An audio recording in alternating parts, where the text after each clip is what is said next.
Over the years, Outdoor Idaho has tried to bring you interesting people, beautiful places, and we've tried to keep you up to date on the latest research projects of the Idaho Department of Fish and Game.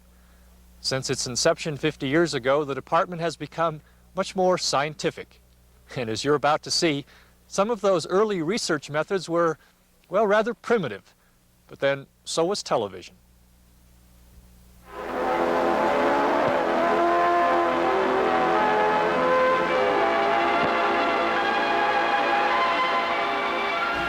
Here is the airplane, and here is the salt. The job is to take the salt and put it where it is supposed to go. Because of the snow in the mountains, it's a job for an airplane. It's a job that has to be done well, and it's a job that has to be done at low cost.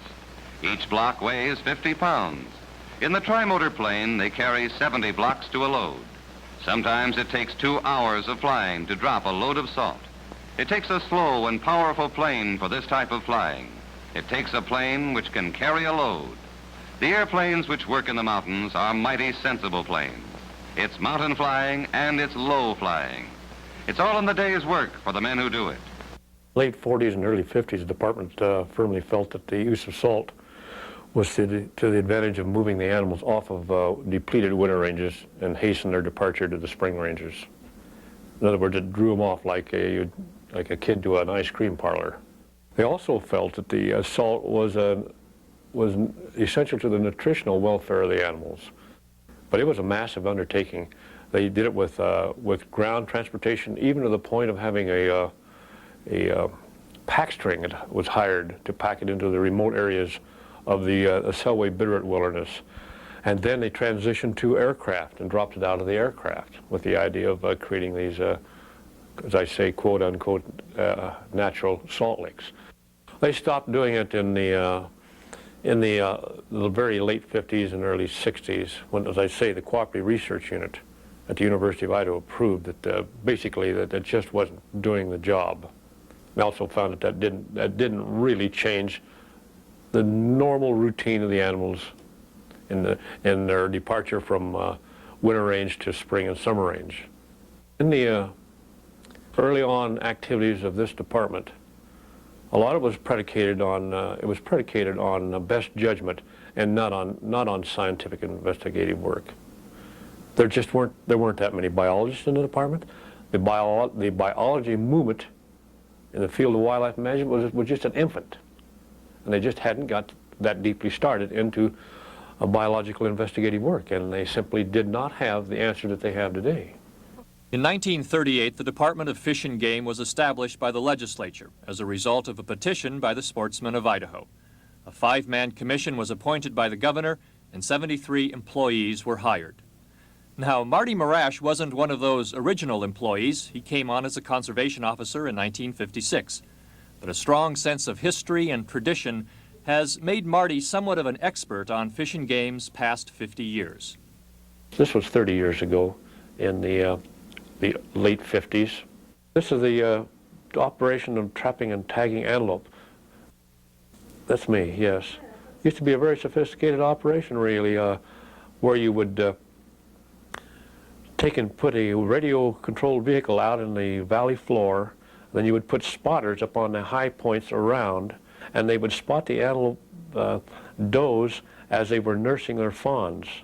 And once they would leave the fawns and go out to graze, then the spotter would walk the radio-controlled vehicle in close to the where the fawns were put down by the doe, and the 2 men from the wing would come in with the dip nets and dip the antelope. If you don't get them within a week of the time that they're born, then a human being cannot outrun them. And the radio, of course, was a breakthrough too, in enhancing communications between the spotters and the trappers. Another breakthrough was the modern-day snow machine. The Tucker? Well, the Tucker, I would say, probably was in the mid-40s. They were fun, but you always took the chance of having to walk out. I spent all of one night walking out from Anderson Ranch Reservoir to Hill City. It was so cold that we couldn't stop to rest. It sounds like Marty and the other fish and game biologists did a lot of walking in those earlier days of wildlife management.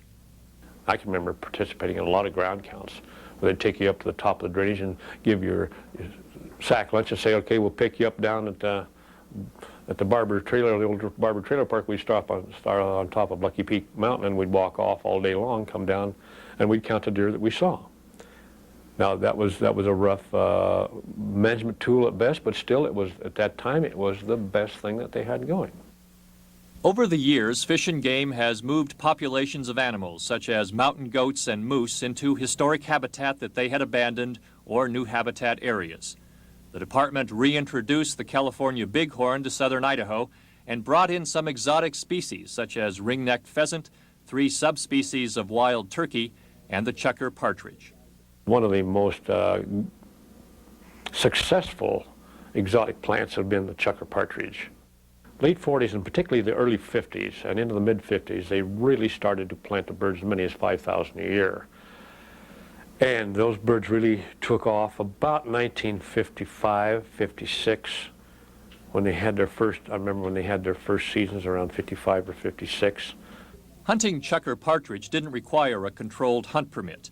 But if you were waiting for a chance at a particular elk hunt, this is how your permit was drawn. Today's computers have made the tumbler drawing obsolete.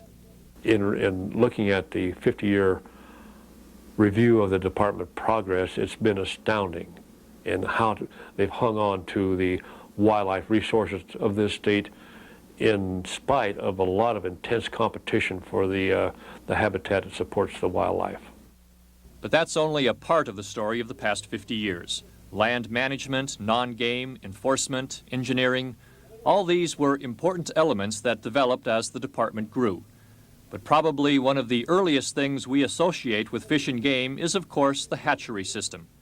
Information and Education Chief Bill Goodnight came on with the department as a fishery biologist in 1968. They started initially raising fish for stocking areas that were devoid of fish or had been depleted, with the thought of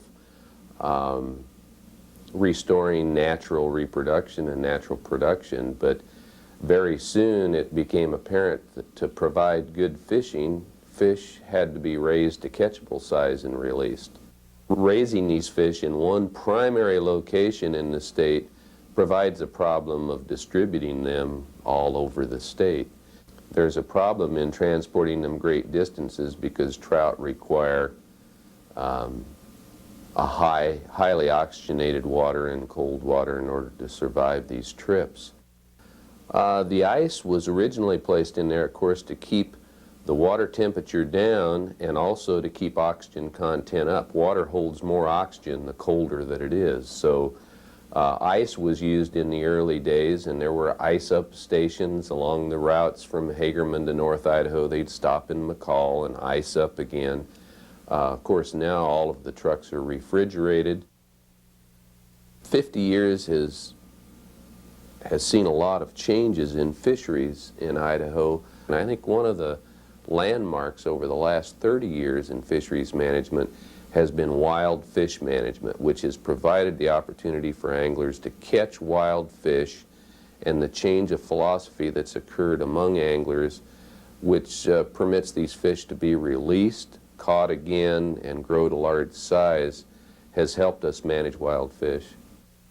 It's been the cooperation of Idaho's anglers, hunters, and the folks interested in wildlife that has helped the department develop its management policies over the last 50 years. This teamwork approach resulted in Idaho's first Wildlife Congress in November 1988. Over 1,000 delegates gathered in Boise to kick off the next 50 years of managing Idaho's wildlife resources. Ladies and gentlemen, good morning. The first thing I want to do this morning is to extend my congratulations to each and every one of you who took the time and the effort and the expense to travel to Boise for this Congress. I think it's a unique gathering. Never before in the history of our state have we had this number of people turn out to get together with one interest in mind, and that is to maintain the natural resources that make us such an outstanding state. The issues of concern were chosen by the delegates, a working lunch was provided, and the sportsmen divided into discussion groups and got down to work. My job in this is going to be just to keep the conversation moving and also to be a recorder. I'm going to be recording your ideas as they come up. You know, when we did divide into our special groups today, it really was interesting how those different groups would listen to the opinions of a group that they weren't really familiar with. Well, I like to see it go from here, you know, is to get a Congress set up and have our regions and give the ideas and have them go to the legislators and say, hey, we do have a voice in Idaho. From the discussion groups, the delegates came up with a 37-point list of key recommendations. Individuals then marked the 10 issues that they felt were most critical. The top 3 included improved management of riparian habitats, equal status of fish and wildlife with other resources on public lands, and minimizing grazing impacts, especially to riparian zones. The final achievement of the Wildlife Congress was the election of representatives from each region. They will form an umbrella organization to continue to voice interests of the sportsmen and conservationists of Idaho. Well, I hope that the follow-up will be real good. We're planning on putting out a newsletter in 60 days to everybody that attended. The council's being formed in 30 days.